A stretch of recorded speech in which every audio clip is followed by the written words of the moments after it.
क्या फिर से 1971 जैसा कोई बड़ा प्लान बनाया जा रहा है? लेकिन सवाल उठता है क्यों, कैसे और पाकिस्तान की इस चाल से हमारे देश भारत को क्या खतरा हो सकता है। इन्हीं सभी चीजों पर आज के सेशन में हम डिस्कशन करने वाले हैं। आगे बढ़ने से पहले मेरी आपसे एक छोटी सी रिक्वेस्ट है, इस चैनल पर अगर आप नए हैं तो चैनल को सब्सक्राइब कर लीजिए, वीडियो को लाइक कर दीजिए, क्योंकि जितने लोग भी वीडियो देखते हैं बहुत कम लोग होते हैं जो चैनल को सब्सक्राइब करते हैं। तो चलिए स्टार्ट करते हैं। 1971 से पहले जब बांग्लादेश पूर्वी पाकिस्तान हुआ करता था, उस टाइम पर भी पाकिस्तान की खुफिया एजेंसी आईएसआई वहां पर पूरी तरीके से एक्टिव थी। उसका जो नेटवर्क है वो पूरी तरीके से पूर्वी पाकिस्तान में फैला हुआ था। उस टाइम पर पाकिस्तान की खुफिया एजेंसी आईएसआई और पाकिस्तान की सेना के द्वारा एक ऑपरेशन चलाया गया जिसे ऑपरेशन सर्च लाइट नाम दिया गया। इस समस्या से उभरने के लिए मुक्ति वाहिनी सेना ने मुजीबुर रहमान के नेतृत्व में भारत से मदद मांगी। भारत ने एक अच्छे पड़ोसी की तरह बांग्लादेश की मदद की, लेकिन आज हम देखते हैं कि वही बांग्लादेश भारत के उस एहसान को भूल गया है कि कैसे 1971 में भारतीय सेना के पराक्रम के आगे 93,000 पाकिस्तानी सैनिकों ने घुटने टेक दिए थे। और आज 50 साल बाद फिर से उस इतिहास को दोहराने की कोशिश की जा रही है, उसको दोहराने की साजिश रची जा रही है। कट्टरपंथी संगठनों के द्वारा बांग्लादेश की राजनीति में भी हस्तक्षेप किया जा रहा है, राजनीति को भी प्रभावित करने की कोशिश की जा रही है। Recently Asian women university Chittagong के जो चांसलर हैं जिनका नाम है टेलर, उनका एक स्टेटमेंट आया है और ये जो स्टेटमेंट है बहुत ही ज्यादा चिंताजनक है। उन्होंने कहा है कि जो कट्टरपंथी संगठन है वो जो वर्तमान बांग्लादेश की सरकार है, अंतरिम सरकार है, यूनुस की सरकार है, जो कि एक इलेक्टेड गवर्नमेंट नहीं है, उस पर संविधान को बदलने का दबाव बना रहे हैं। लेकिन अब क्वेश्चन ये बनता है कि क्या बांग्लादेश एक इस्लामिक स्टेट बन सकता है? क्या वो अपने संविधान को चेंज कर सकता है? तो जैसी खबरें आ रही हैं, जैसा सिनेरियो लग रहा है, बांग्लादेश की जैसे हरकतें लग रही हैं, उससे ऐसा लगता है कि जल्द ही जो बांग्लादेश है वो अपने संविधान में परिवर्तन करके एक इस्लामिक स्टेट बन जाएगा। लेकिन अगर हम चर्चा करें कि जो आईएसआई है वो क्यों चाहती है अपने नेटवर्क को बांग्लादेश में फिर से स्थापित करना, तो इसके पीछे एक ही मकसद हो सकता है। आपने खुफिया एजेंसी बहुत सारी सुनी होंगी, मोसाद है, इजराइल है, हमारे देश बहुत सारी इंटेलिजेंस एजेंसी हैं, अमेरिका की है। लेकिन इन सभी एजेंसी का जो मेन मकसद होता है वो अपने देश की इंटरनल सिक्योरिटी, नेशनल सिक्योरिटी को मेंटेन करना, उसे सुरक्षित रखना होता है। अभी वर्तमान में बांग्लादेश की जो स्थिति है वो बहुत ही ज्यादा क्रिटिकल है। बांग्लादेश का जो भविष्य है वो किसी भी और मुड़ सकता है। बांग्लादेश एक इस्लामिक स्टेट बन सकता है, बांग्लादेश के पार्टीशन हो सकते हैं, कुछ भी हो सकता है बांग्लादेश में। और अगर आईएसआई अपने नेटवर्क को स्टैब्लिश करने में सफल हो जाती है तो इससे हमारे देश को बहुत सारे नुकसान हो सकते हैं, जैसे कि भारत की जो नेशनल सिक्योरिटी है उस पर भी खतरा हो सकता है।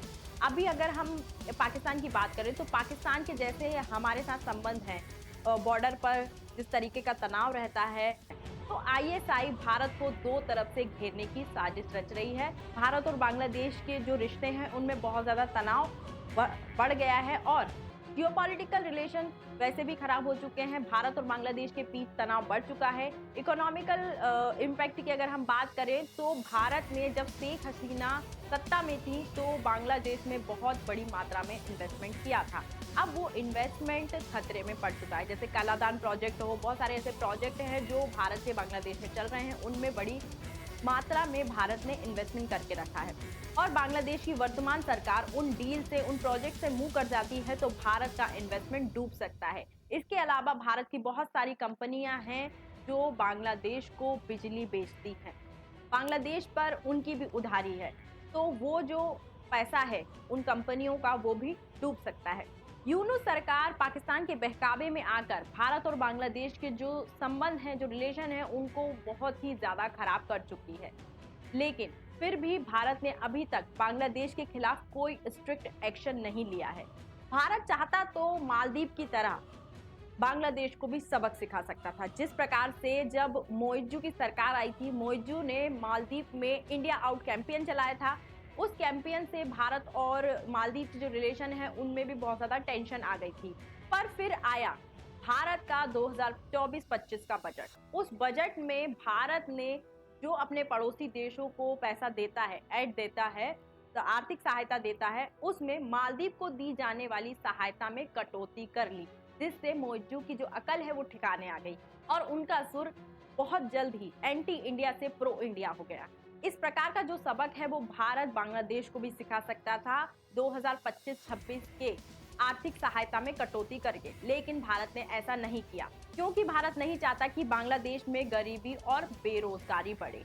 वैसे भी जो अमेरिका है, अमेरिका ने 3 महीने तक बांग्लादेश को दी जाने वाली आर्थिक सहायता पर रोक लगा दी है, जिसके दम पर यूनिट सरकार इतना ज्यादा उचक रही थी, वही जो साधन है वो बांग्लादेश से छीन लिया गया है। 90 दिन तक अमेरिका के द्वारा कोई भी पैसा बांग्लादेश को नहीं दिया जाएगा और जो राजनीतिक अस्थिरता है उसके कारण बांग्लादेश की जो इकोनॉमी है वो बुरी तरीके से चरमरा गई है।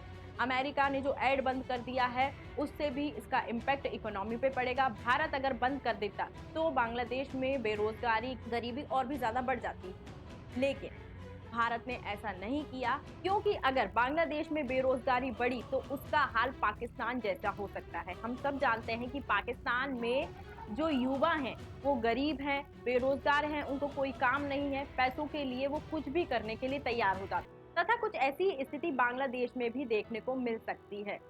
तो इससे हमारी इंटरनल सिक्योरिटी, हमारी नेशनल सिक्योरिटी, बॉर्डर पर जो सिक्योरिटी है, सब कुछ खतरे में पड़ सकती है। यही कारण है कि भारत ने बांग्लादेश को दी जाने वाली आर्थिक सहायता पर रोक नहीं लगाई या फिर कटौती नहीं की। पर इसका मतलब ये नहीं है कि भारत बांग्लादेश की इन हरकतों का कोई जवाब नहीं दे सकता या फिर पाकिस्तान की खुफिया एजेंसी का कुछ नहीं कर सकता। पाकिस्तान को ये बहुत ज़्यादा अच्छे से पता है। रिसेंटली पाकिस्तान के जो एक्सपर्ट हैं उन्होंने खुद माना है कि आईएसआई क्या कर रही है बांग्लादेश में, इसकी एक एक पल पल की जो खबर है वो भारत की खुफिया एजेंसी को पता है। रिसेंटली जो यूनुस है वो आईएसआई के चीफ से भी मिले थे। इस मीटिंग पर भी भारत की खुफिया एजेंसी की पैनी नजर थी, उनको सब कुछ पता था कि कैसे मीटिंग हो रही है, कहाँ हो रही है, सब कुछ पता था। और पाकिस्तानी एक्सपर्ट ने पाकिस्तानी सेना को ये चेतावनी दी है कि भारत की खुफिया एजेंसी का जो नेटवर्क है वो बांग्लादेश में हर जगह फैला हुआ है। तो अब क्वेश्चन ये उठता है कि भारत कैसे आईएसआई की इस चाल का जवाब दे सकता है। हमारे देश के लिए खतरे की बात नहीं है, ये पूरे क्षेत्रीय जो क्षेत्र है साउथ ईस्ट एशिया का या फिर एशिया का, सबके लिए खतरे की बात है और इससे निपटने के लिए सभी देशों को मिलकर काम करना होगा। बांग्लादेश तो सुनने को तैयार नहीं है, इसीलिए आसपास के जो देश हैं भारत के साथ साथ उनको भी इस विषय को और भी ज्यादा गंभीरता से लेने की आवश्यकता है। तो दोस्तों, आपकी क्या राय है? क्या करना चाहिए भारत को? क्या कदम उठाना चाहिए कि वो पाकिस्तान की इन हरकतों का जवाब दे पाए? क्या भारत को बांग्लादेश में जो उथल पुथल चल रही है, बांग्लादेश की हरकतें हैं, उनका जवाब देना चाहिए? चिकन नेक के बारे में भारत को कोई बड़ा कदम उठाना चाहिए या नहीं? क्योंकि आए दिन जो कट्टरपंथी संगठन है जो बांग्लादेश में एक्टिव है, आए दिन भारत को ये धमकी देते रहते हैं कि वो चिकन नेक काट देंगे। तो भारत को क्या करना चाहिए? क्या भारत को अपनी चिकन नेक को चौड़ा कर लेना चाहिए ताकि ये जो धमकी दे रहे हैं बार बार उसकी हेडेक ही खत्म हो जाए? अमेरिका ने जो आर्थिक सहायता बांग्लादेश की रोकी है उससे क्या बांग्लादेश सुधर सकता है? उसकी जो हरकतें हैं उस पर लगाम कस सकती है?